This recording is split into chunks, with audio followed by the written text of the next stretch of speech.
Well, let's continue with the coverage on the mixed bag of emotions when it comes to that motion of no confidence that took place in the City of Johannesburg Council today.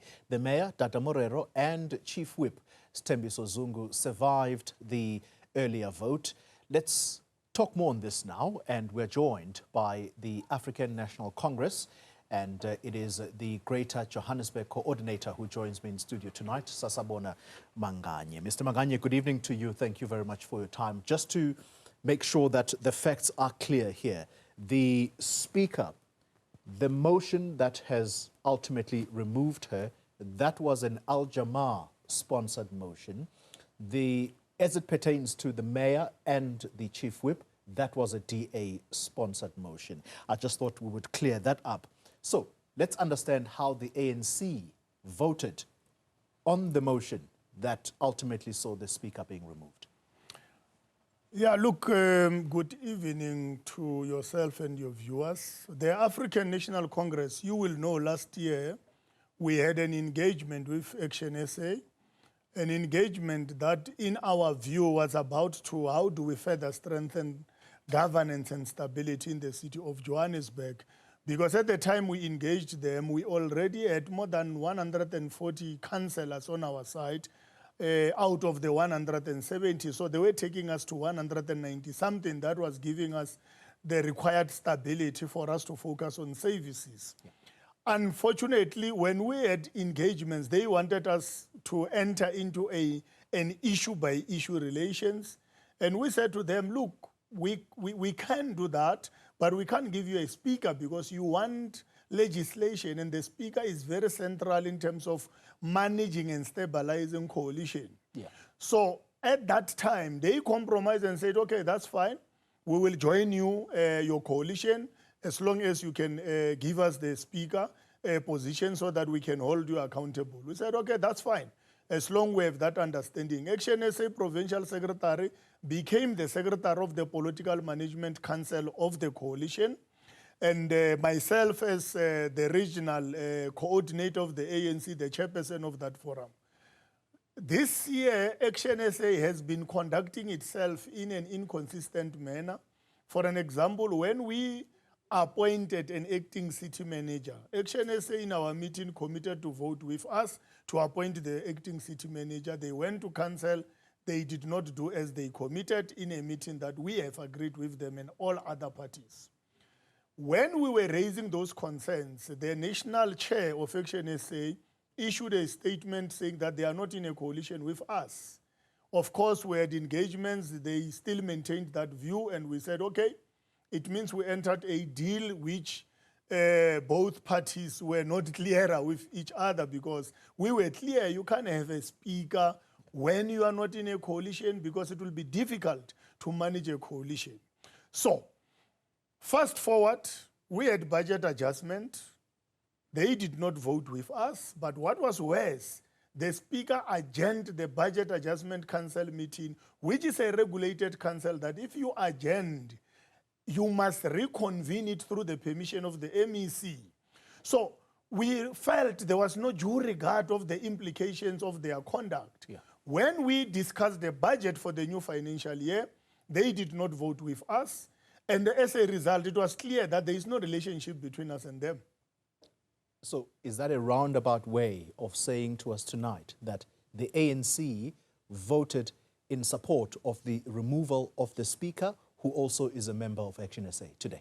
The African National Congress unapologetically voted out the Speaker of the ActionSA. As things stand, how stable is the government of Johannesburg tonight without that relationship between yourselves and ActionSA? Look, we still have got around 147 councillors in total, as all the parties that are in a coalition. We are about 14 parties. ActionSA was number 15. You need 136 to, a simple majority. So 147, that's good enough for you to can pass anything that requires council attention, except when you appoint a commissioner who requires the two-thirds majority. But the point that I'm trying to make is that We did not bring ActionSA because we don't have the required numbers. We brought ActionSA in the same spirit that the ANC National have invited different parties to join the GNU so that all parties willing to join the government of local unity. Very quickly then, who's your preferred replacement for Nobuhle Mthembu? We're still going to engage internally to make that determination and consult also the parties that are involved, but definitely the replacement is there. Margaret Arnolds, who is currently the MMC for Finance, is she the one that's in pole position? Margaret Arnold, she did very well when she was the speaker. It was painful to remove her in the interest of ActionSA. We will have to engage whether it will still be Margaret or there will be somebody else. But that decision has not yet been made. But I can tell you, she was doing very well. I think that's clear from that assessment. Let's talk about Tshwane for a moment. What does this mean? Your arrangement with ActionSA has fallen apart. Is the mayor in Tshwane safe? Our arrangement with ActionSA in Johannesburg, it is an arrangement that Johannesburg leadership was involved because it had to do with Johannesburg. Yes, it benefited Tshwane arrangement, but in the final scheme of things, the final agreement between ActionSA and the ANC was done between our provincial leadership and the Tshwane leadership.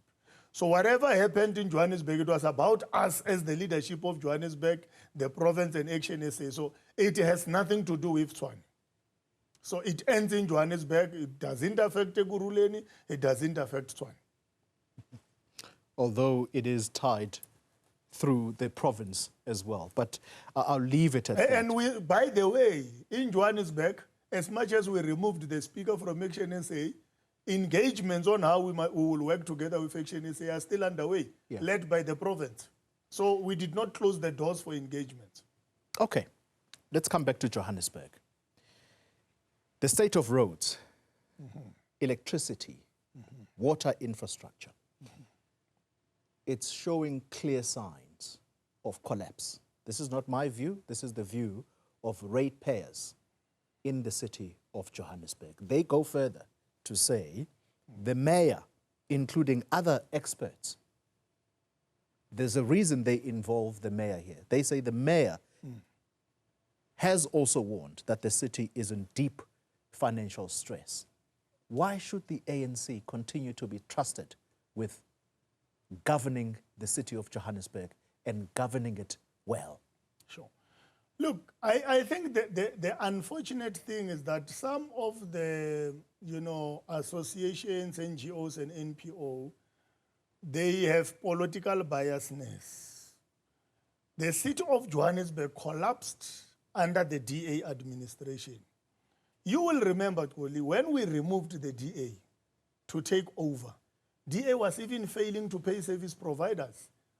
JMPD, they did not even have cars because the service provider that supplies cars, they had to ground the cars on the basis that the city could not be able to pay. Yeah.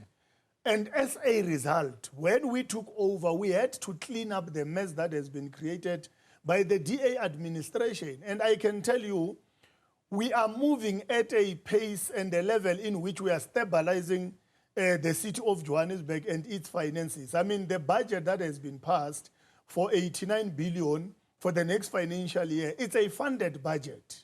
And it's a budget that is going to assist us. The major priority is the infrastructure, especially for both water and electricity and in terms of also the roads. That's where our major focus is in terms of the new budget. I mean, our water losses in Johannesburg, around 46%. That's very bad. And we must reverse that. And part of the strategies that Joburg Water under the MMC Squaila have introduced is to say in the informal settlement where we have got a bulk of water losses, they want to implement a borehole solution. Because you will know that even the consumption of water in Johannesburg is higher than the allocated water by the Rand water. So we are also in trouble with the Rand water. So that is why there are also those other creative solutions to can reduce the water losses and also to can be able to provide other alternative ways of supplying water to the resident, especially the poor of the poorest.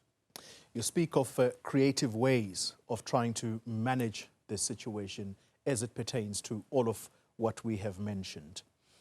But the ratepayers are of the view that the problem here sits at the very top.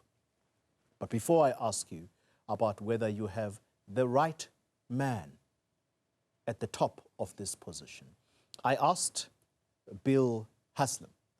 He is the chairperson of the Saxon World and Parkwood Ratepayers Association, whether they believe that Helen Zille putting up her hand to lead Johannesburg might be the saving grace for this city. I just want you to listen to his response to that question. She's done a very good job in Cape Town, because I go down to Cape Town frequently, and it's amazing how different Cape Town is to Johannesburg. So if she's been able to do that in Cape Town, well, let her come, because we just look for people who know how to handle the situation. So if she can do it, welcome Helen. Dada Morero today was asking for hugs. Anyone who sees him in public must give him a hug, because it's frankly difficult to run this city. I may be saying that in jest, but it's quite a serious question. Is he capable of turning things around if she possibly will be competing against someone like Helen Zille? Dada Morero is capable. In fact, I think, look, even before elections, the residents of Johannesburg will experience his capabilities. As I have indicated, you know, he took over the last 10 months. There is a new financial year that is going to be in charge in full of that new financial year, where he brought up the plans that are in place with a budget that is funded, and he will demonstrate those capabilities. He have already done that. I mean, you will know the inner city rejuvenation program that you have recently started to implement, which you can see the results of that particular program. I mean, previously the DA administration was claiming that they can fix the inner city, the buildings, but they have never even taken over any building in the inner city. It was just media, you know, reporting and all that, trying to get media vibes and look like they're doing something that they were doing nothing. But I can tell you, currently there is a clear plan. There are buildings that have been identified. Some are hijacked buildings that are going to be renovated into social housing through the public, private partnerships to ensure that residents of the inner city, they get affordable accommodation, but also to ensure that we clean up the inner city from illegal immigrants that are in the inner city. We are very clear that we're going to focus on dealing with illegal foreigners, because the South African law is very clear. We can't accommodate such. And we will work with those that are in the country legally so. Final question to you, sir. November is fast approaching.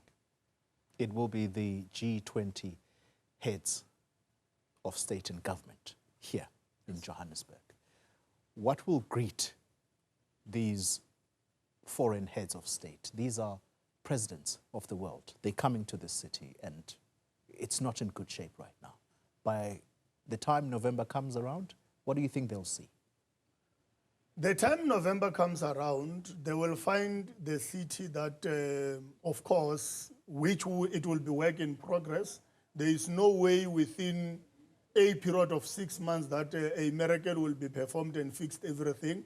But the work have already started. It's not like it will start now that we have defeated that motion of the DA and all that. The work have already started, and we believe that they will find the city in a better condition, but not in a condition that we will want to see it. But we believe that with the work that has been done, the residents, because it's not only about the G20, even the resident of Johannesburg, we have committed ourselves that we will fix this city for them.